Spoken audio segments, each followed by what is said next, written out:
Assalamualaikum everyone. I'm Aisha Education Valley from AI Institute. Let's start ChatGPT today. Hello ChatGPT, how are you? Sure, I'll keep that in mind for next time. If you have any other preferences or anything else I can do for you, just let Yes, me know. yes ChatGPT. The topic of conversation today is how to identify and avoid toxic positivity. For this, my first question is what is toxic positivity? That's a really interesting topic. So, toxic positivity is basically when someone tries to maintain a positive mindset at all times, even in situations that really call for acknowledging negative emotions. It can actually invalidate someone's genuine feelings and can be harmful in the long run. Let me know if you want more details. Yes, I have many questions to ask. My next question is how is toxic positivity different from healthy positivity? Great question. So, healthy positivity is about acknowledging and accepting all emotions, both positive and negative, and then choosing a constructive way to move forward. On the other hand, toxic positivity dismisses or denies those negative emotions and pressures everyone to stay upbeat, which can actually prevent genuine healing. So, it's all about balance. Alright, and what are common signs of toxic positivity? Some common signs include always insisting that everything is fine, um, dismissing someone's feelings with phrases like, just stay positive, minimizing someone's struggles, or avoiding difficult conversations altogether. It often makes people feel guilty for expressing any negative emotions. You spot these signs, that might be a hint of toxic positivity. Okay. Can toxic positivity harm mental health too?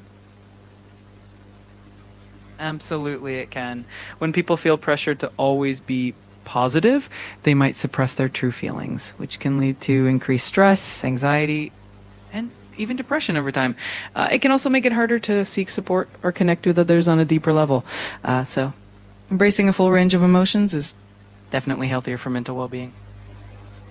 Okay, then why do people often use toxic positivity without realizing it? Yeah, it happens quite often because it's usually driven by genuine desire to help and make others feel better. Sometimes people think that focusing on the positive is the best way to support someone, not realizing that it can actually invalidate their feelings. The well intentioned habit that just needs a bit of awareness and adjustment. Okay, and how can I tell if I'm expressing or I am experiencing toxic positivity from others? One way to tell is if you feel like your emotions are being dismissed or you're being encouraged to just look on the bright side without really addressing the issue. You might also notice that people avoid deeper conversations or that you feel guilty for sharing anything negative. Um, it's important to trust your own feelings and look for responses that validate your experience. And what are examples of toxic positivity statements? Sure, some common examples include saying things like, just stay positive, or it could be worse, or everything happens for a reason when someone is going through a tough time. Another example is saying, look on the bright side, or just be happy, even when the person is dealing with something serious.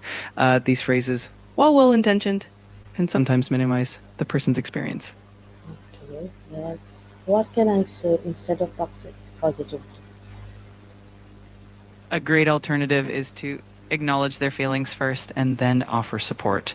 For example, you could say, I'm here for you, or it's okay to feel this way, or even that sounds really tough and I'm here to listen. This way, you're validating their emotions and showing empathy. Alright, and does hiding negative feelings make them worse? It definitely can. When we ignore or suppress negative feelings, they don't really go away. They tend to build up and can manifest in other ways, like increased stress, anxiety, or even physical symptoms. So it's important to acknowledge and process those emotions in a healthy way. Alright, and How can someone avoid being toxically positive? One of the best things you can do is to create a safe space for them to share their true feelings without judgment. You can also gently encourage them to express what's really going on and validate their emotions. It's also helpful to be mindful of your own language and make sure that you're being empathetic and supportive. Okay, and why do we feel guilty when we are not positive? It's often because there's a societal pressure to always be happy and optimistic, and we sometimes worry that expressing negative emotions might be seen as a sign of weakness or that we're being a burden to others. It's a natural feeling, but it's important to remember that all emotions are valid and it's okay to share them. Okay, then can toxic positivity affect relationships too? Absolutely. It can have quite an impact.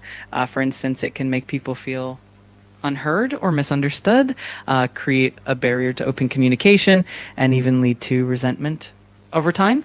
It can also prevent people from addressing real issues, which can weaken trust and intimacy. So, being genuinely empathetic and present uh, really strengthens relationships. Okay, and how can we create safe emotional spaces? Creating a safe emotional space is all about being an active listener and showing empathy. You can do this by giving them your full attention, validating their feelings, and reassuring them that it's okay to express themselves. It's also helpful to be non judgmental, patient, and consistent so they feel comfortable opening up without fear. And is positive thinking always bad? Not at all. Positive thinking can be really beneficial for our mental health and overall well being. The key is balance. It's great to focus on the positive, but it's also important to acknowledge and process the negative emotions when they come up. So it's all about keeping a healthy perspective. Okay, then can toxic positivity appear in workplaces also? Absolutely. It can show up in the workplace as well. For instance, when colleagues or managers dismiss concerns or challenges with overly positive remarks, it can prevent people from addressing real issues and lead to frustration or burnout. So it's important to foster an environment where people can express themselves honestly. And how can we respond to toxic positivity at work? A good approach is to acknowledge the sentiment, but gently steer the conversation towards a more balanced perspective. For example, you can say something like, I appreciate your positivity, but I'm really dealing with something challenging right now. Or you can gently express that you just need a space to vent or be heard. Helps to communicate your needs clearly and kindly. Okay, then is toxic positivity common on social media too? Oh, definitely. Social media is full of it. People often share only the highlights of their lives and encourage everyone to stay positive, which can sometimes make others feel inadequate or like their struggles aren't valid. It's definitely something that pops up a lot online. How can we practice emotional honesty? Practicing emotional honesty is all about allowing yourself to feel and express your true emotions without judgment. It helps to start by acknowledging what you're feeling, maybe even journaling about it, and then sharing those feelings with someone you trust in a respectful and open way. It's also important to be kind to yourself and remember that all emotions are valid.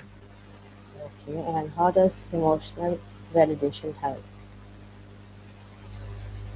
Emotional validation really helps people feel seen and heard, which can reduce feelings of isolation and increase trust and connection. It can also help people process their emotions in a healthier way, leading to better mental well being. So, by validating someone's feelings, you help them feel understood and supported, which can make a huge difference. And what is a healthier alternative to stay positive? A healthy assertive statement is one that clearly expresses your thoughts feelings or needs in a respectful and direct way. For example, instead of saying, I guess I have to do this, you might say, I feel overwhelmed right now and I need some help. It's all about being honest and direct while still being considerate of the other person's feelings. It really helps in maintaining healthy communication. Okay, thank you, ChatGPT. See you next time. Bye. You're very welcome. Take care, and I look forward to our next chat. Bye for now.